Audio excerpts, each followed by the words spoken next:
Bonjour, dans cette vidéo, nous allons voir quelques outils qui vont nous aider à modéliser. On commence. Tout d'abord, je vais ajouter un plan.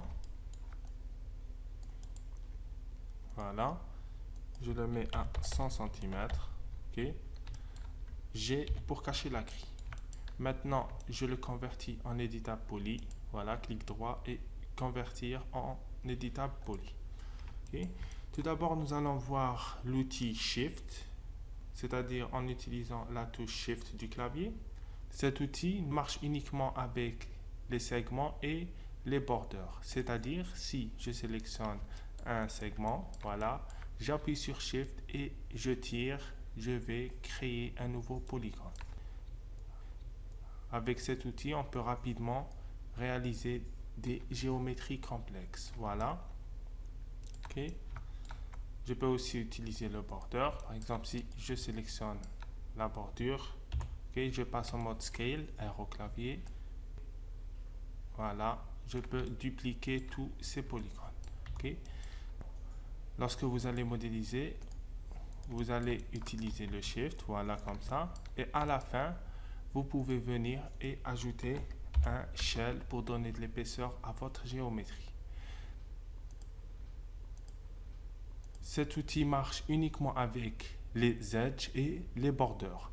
C'est-à-dire, si vous voulez l'utiliser avec le mode polygone, vous allez dupliquer et créer un nouveau polygone. Voilà. OK.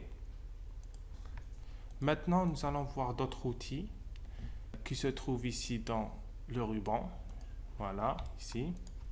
Nous avons plusieurs outils très intéressants. Tout d'abord, ici dans Modeling, le Swift Loop. Voilà. Ce Swift Loop me permet d'ajouter directement et manuellement des connects. Voilà. Il est très intéressant parce que vous pouvez directement ajouter un connect, okay, sans venir ici et choisir la case connect. Voilà. Si par exemple je veux utiliser le connect depuis ce menu, je dois sélectionner ce segment, ring, pour sélectionner tous ces segments et ajouter un connect. Okay.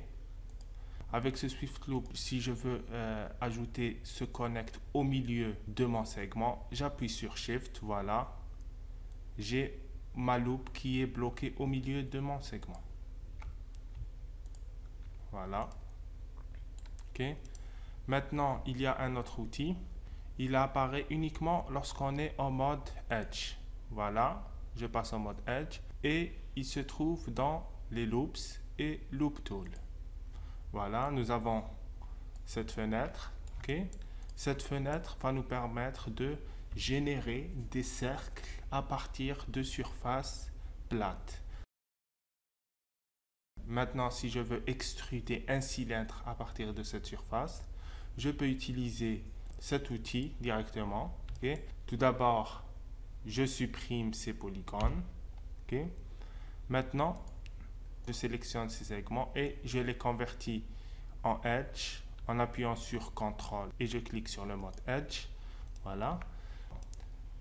Si j'utilise directement mon outil Circle qui se trouve ici en n'ayant pas une loupe, c'est-à-dire en n'ayant pas une insertion ici, je vais avoir une géométrie qui va se déformer.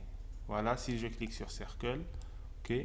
C'est dû au fait qu'on n'a pas une loupe ici, ok. Pour avoir un cercle, je dois réaliser une loupe, voilà. Je maintiens Shift et je crée de nouveaux polygones. Maintenant, nous avons cette loupe. Je peux cliquer sur Cercle. Voilà, nous avons notre cylindre. Je peux maintenant extruder en maintenant Shift et voilà.